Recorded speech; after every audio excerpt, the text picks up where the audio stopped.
윤석열 대통령과 여야가 함께 광주를 찾아 5.18 정신의 계승을 강조한 오늘, 이전에 보수 정권에서 진행된 5.18 기념식과는 여러 가지로 다른 광경들을 볼 수 있었습니다. 그 의미와 함께 향후 전국에는 어떤 영향을 미칠지 정치가 있는 저녁 정가는 오늘은 김준일 뉴스톱 대표와 함께 얘기 나눠보겠습니다. 자, 안녕하세요. 예, 안녕하세요. 네. 자, 먼저 오늘 윤 대통령의 5.18 기념사 주요 내용부터 먼저 들어보고 얘기 자세히 나눠보도록 하겠습니다. 우리는 42년 전 자유민주주의와 인권의 가치를 피로써 지켜낸 5월의 한거를 기억하고 있습니다. 5월 정신은 보편적 가치의 회복이고 자유민주주의 헌법 정신 그 자체입니다. 자유민주주의와 인권의 가치는 우리 국민을 하나로 묶는 통합의 철학입니다. 그러므로 자유민주주의를 피로써 지켜낸 5월의 정신은 바로 국민 통합의 주춧돌입니다. 네, 지금 들어보면은 오늘 기념사에 5월 정신 그리고 자유민주주의 헌법 정신, 통합의 철학 이런 내용들이 다 두루 담겼네요. 예.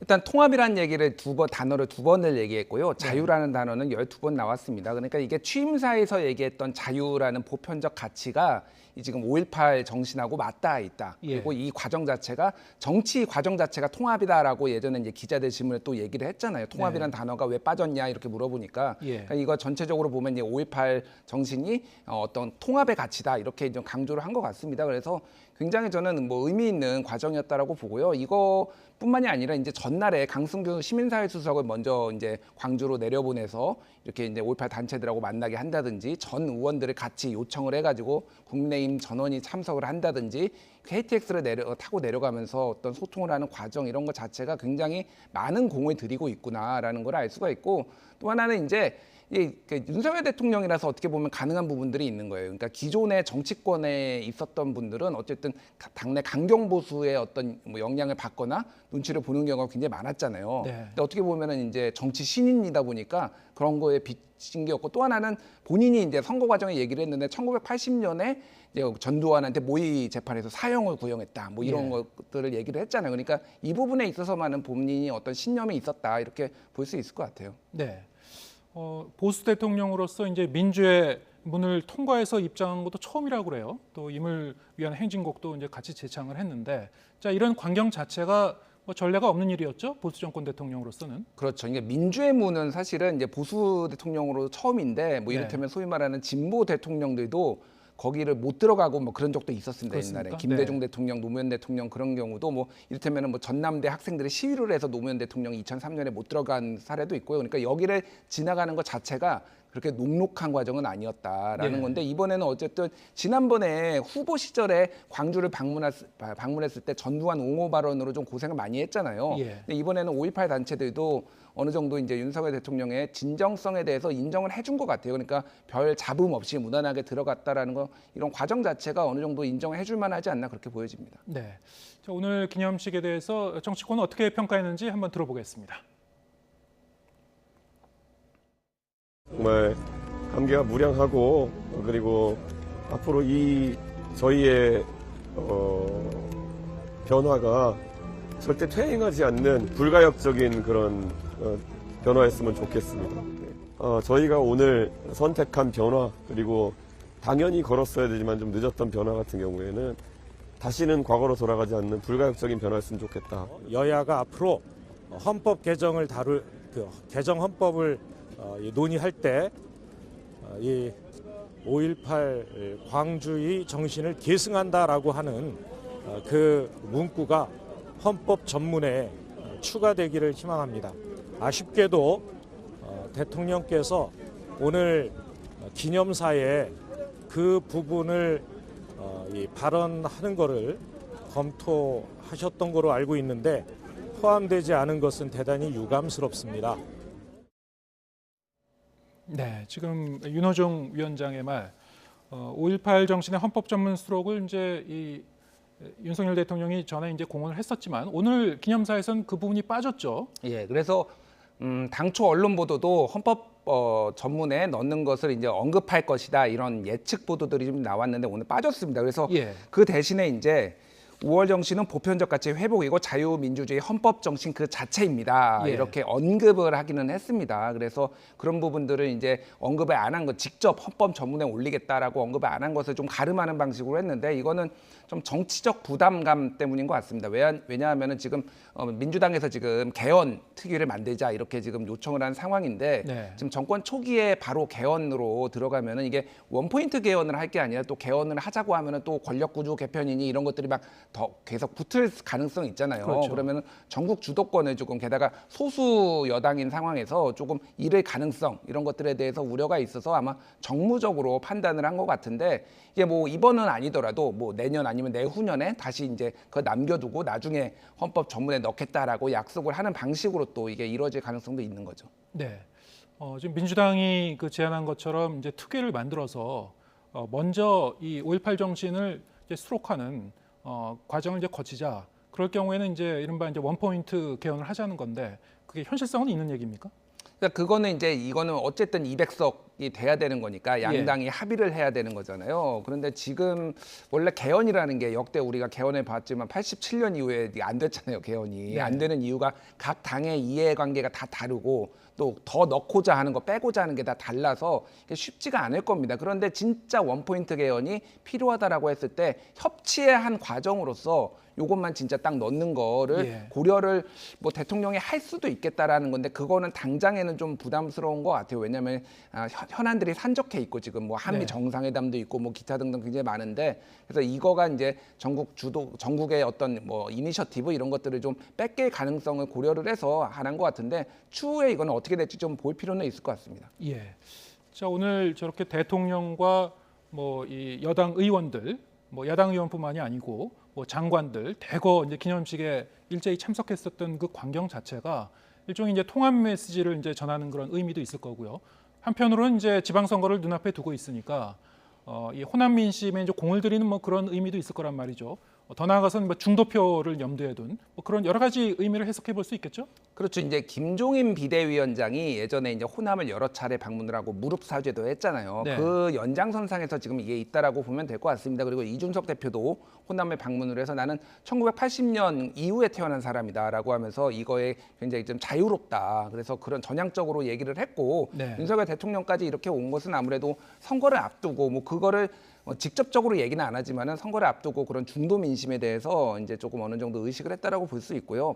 사실 직접적으로 지자체장을 지금 국민의힘이 바로 선출을 하거나 호남 지역에서 이런 것들은 좀 어렵습니다. 하지만은 지금 전체적으로 보면은 비호감도를 낮추는데 상당히 이게 일조를 할 것이다라고 네. 이제 보여지는 거죠.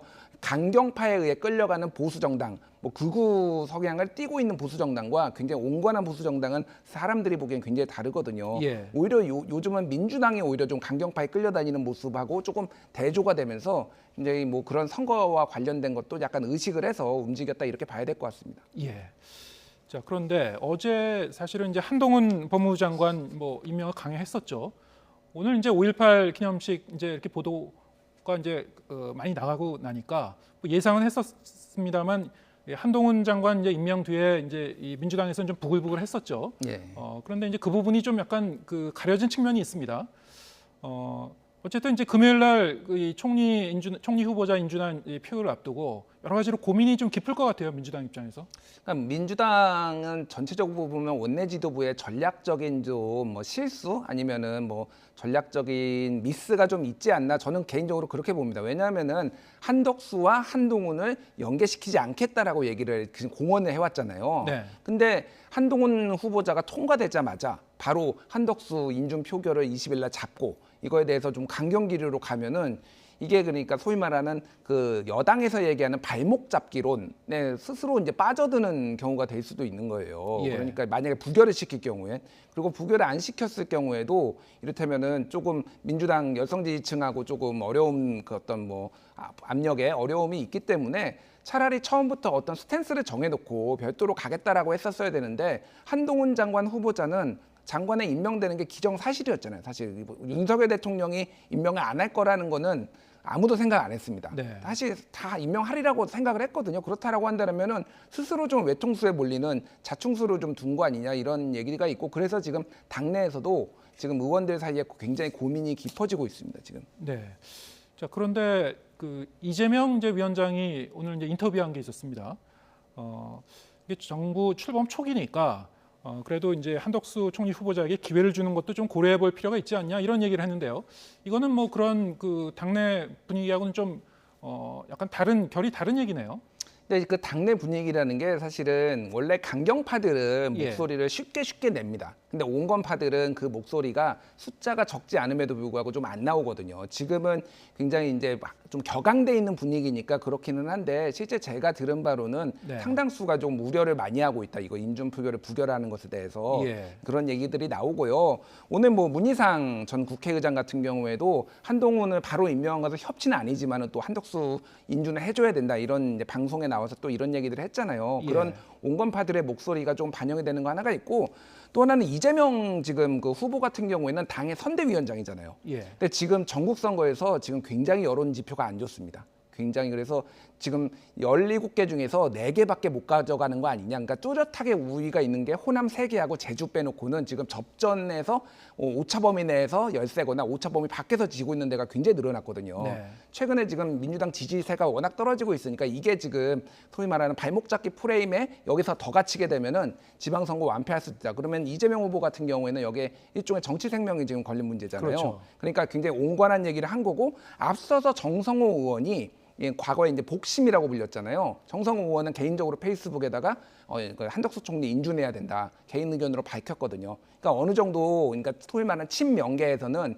지금 선거를 봤을 때는 그렇게 가야 된다라는 거를 계속 운을 띄우고 있었다. 이렇게 봐야 될 것 같습니다. 지금 이재명 후보 같은 경우에는 인천 계양을 해서 승리를 한다고 하더라도 전체 지방선거에서 이제 민주당이 상당히 좀 안 좋은 성적을 가져갈 경우에는 이재명 후보 본인의 이제 앞으로 정책 명운에도 좀 타격을 입게 되는 건가요? 그리고 이재명 후보가 지금 발언들이 조금씩 약해지고 있어요. 약해지고 이 선거가 있습니까? 걸려서. 예, 네. 뭐냐면은 예전에는 과반 얘기를 했거든요. 예. 그러니까 17개 중에 9개를 가져가면은 과반, 네. 승리. 근데 최근에 이제 YTN 이틀 전에 라디오 인터뷰였죠. 특별히 뭐 숫자를 얘기하고 있는 것 같지 않더라고요. 숫자는 얘기 안 했는데 지금 호남만 가져가도 뭐 호남만 이거 가져가도? 예. 그리고 수도권에서 하나만 가져가도 이거는 대단한 일이다라고 예. 해서 숫자는 얘기하지 않았지만 굉장히 후퇴한 게 지금 전체적으로 여론이 좋지 않다라는 거를 반영을 한 거고 사실은 기준선을 그렇게 민주당 내에서 후퇴한다라고 그래서 여론이 그렇게 보는 건 아니거든요. 네. 그러니까 이게 딜레마예요. 그러니까 그런 부분들에 있어서 지금은 조금 전투에서 조금 살짝 이제 뭐 좀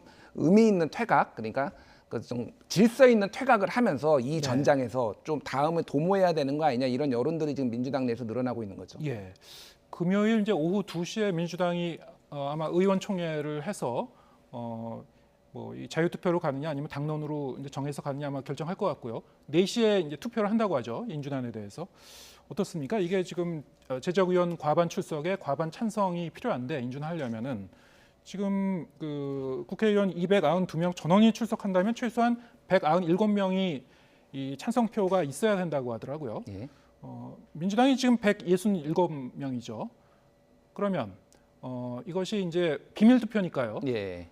167표와 147표 사이는 20표의 이제 차이가 있는데 만약에 이제 20표 이상의 이 이탈표가 있을 거냐 아니면은 뭐 이변은 없고 예상대로 지금 부결적으로 이제 민주당 쪽에서 많이 얘기하고 있으니까요. 그쪽으로 갈 것이냐 어떻게 전망하시는지요? 진짜 모르겠습니다. 저도 의원분들한테 몇 명 물어봤는데 이게 진짜로 이탈표가 많이 나올 수도 있다라는 거예요. 그건 두 가지 아까 말씀드린 대로 이거를 부결시켰을 때 정치적 부담감과 지방선거의 영향 그리고 한덕수 총리 후보자가 어찌됐든 민주당의 과거엔 민주당 사람이었기 때문에 개인적인 인연들도 있다라는 거예요. 예. 그래서 이게 게다가 무기명이기 때문에 이름이 안 나오기 때문에 누가 반대표를 던지고 누가 찬성표를 던졌는지 알 수가 없죠. 알 수가 없잖아요. 그러니까 그런 측면에서는 그래서 오히려 당론으로 반대하는 거가 굉장히 리스크가 크다라는 얘기도 있습니다. 당론으로 반대를 했는데 네. 만약에 통과가 돼버린다. 반란표가 많이 나와서. 이럴 경우에는 또 원내 지도부가 굉장히 큰 타격을 입거든요. 그런 부분들까지 지금 금요일 날 다 같이 고민을 하는데 어쨌든 내일 모레 여론을 전체적으로 여론이 보면서 중요하다. 지금 보겠다라는 게 민주당 생각입니다. 지금 이제 또 하나의 변수가 이제 정호영 보건복지부 장관 후보자의 거취 아니겠습니까?